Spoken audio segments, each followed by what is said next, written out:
This year, a truly disturbing video circulated around the internet. Just after midnight on the 31st of January 2021 in Vacaville, California, the police in the local area received a phone call. The caller said that his male neighbour was live streaming on Instagram, and that this man in question was brandishing a gun and showing the bodies of two females lying on the floor. The caller said that the bodies were completely motionless and that he believed the women to be dead. The person who was live streaming this sickening display was a 29-year-old man named Raymond Weber. Raymond was well known to the police, as he had had multiple previous run-ins with the law. In 2006, he was sentenced to 6 years in prison after pleading no contest to a felony assault. Then in May of 2014, he served 90 days in jail for a probation violation. Then again in 2014, in September, he was sentenced to 6 months probation after pleading no contest to a second-degree felony assault. At the time he was live streaming this video, he was already wanted by the police for numerous felonies, including pistol whipping a man. The police quickly arrived to the building where Raymond was located at around 12:42 AM. They knocked on the door and demanded for him to come out of the property. Raymond refused. Instead, he decided to barricade himself inside with the two dead bodies, and told the police he would not surrender. The standoff was underway, which lasted for just shy of 8 hours. Raymond rejected all negotiations with the SWAT team, refusing to comply with any demands. So, it left them no choice. The police quickly evacuated all nearby residents, as they prepared a plan to get Raymond out of the building.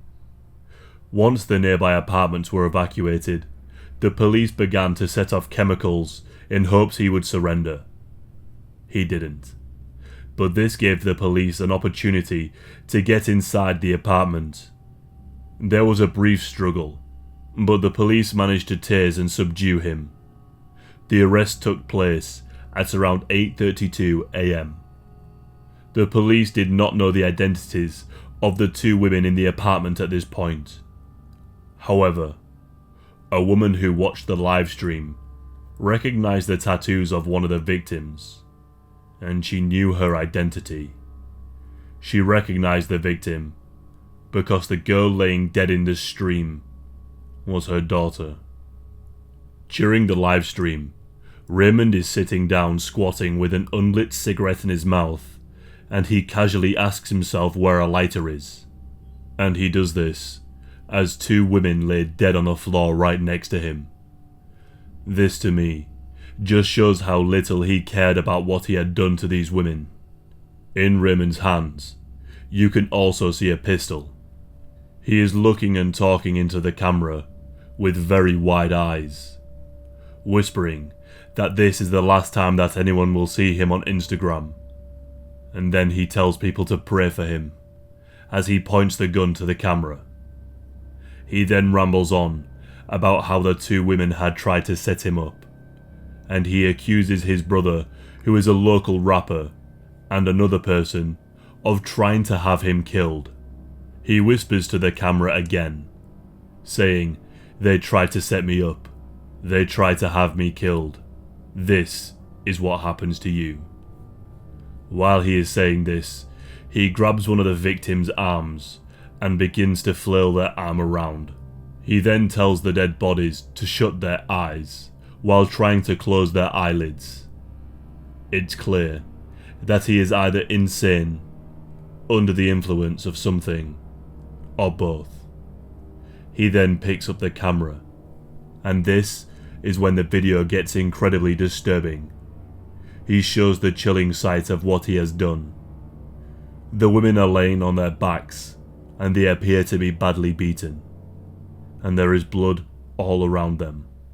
And on one of the women, there is clear evidence that he had ejaculated on her body too.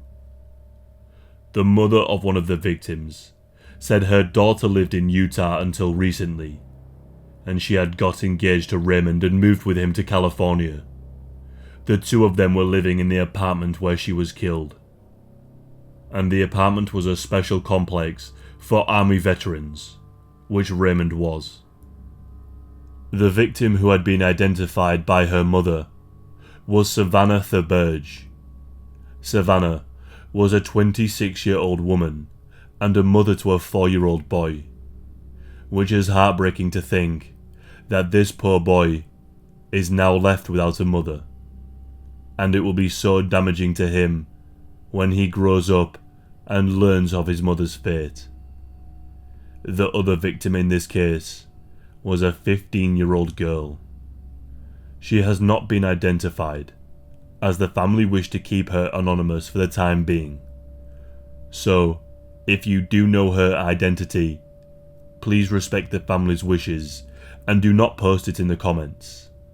The police believe that human trafficking could have been a possibility here, and that the 15-year-old was more than likely groomed. The final moments of Savannah and the 15-year-old girl must have been absolutely terrifying. This case is nothing short of tragic. From the court hearings that have taken place so far, it has come out that Raymond shot these poor women in the head after beating and raping them. To see your daughter laying dead on the floor, battered and bruised next to the monster who was responsible for taking her life, as he brags about what he has done on a live stream, must be one of the most heartbreaking things a mother could ever experience. And I can't imagine the pain it must have caused her, and my heart goes out to this poor woman and what she had to see. She spoke to a news station and she gave a statement which I will play now. Just how much I love her, and how much she means to me, and I just wish I could hold her one more time. Savannah had only just called her mother a week before she was killed and showed her the ring that Raymond had got her. Although Savannah's mother, Taylor, said that she was worried for her daughter's well-being, as she had a history with Raymond, and the experience was a bad one. Raymond was also arrested in 2014 in connection to the death of his girlfriend at the time. On the 3rd of April 2014, the Sacramento Police Department asked for the public's assistance in finding Weber and his younger brother, who was named Anton. Anton Weber was only 16 years old at the time when he shot and killed Raymond's girlfriend, Nicole Duarte, by shooting her in the face. Raymond was wanted for questioning, as he was believed to have been there at the crime scene. Anton pleaded a no contest to voluntary manslaughter in 2014, and the records show that he is in California State Prison, where he will be eligible for parole in 2028. Raymond's other brother, Uzi Marcus, the local rapper who he threatened to kill in the video, was also involved in a shooting, which resulted in the death of a 3-year-old child who was asleep in a car in 2012, although he claims he had nothing to do with it. The video involving Raymond and the two women can still be found online, and it was even on YouTube for longer than it should have been. But the full version can only be found on dark subscription sites that specialize in gore and extreme content, but I couldn't find it anywhere for free. I did, however, find a couple of clips that showed what this monster did, and that was more than enough for me. What hits hard about this case is the way he so nonchalantly is sitting in a room with the two people he had killed, and one of them just being a 15-year-old girl.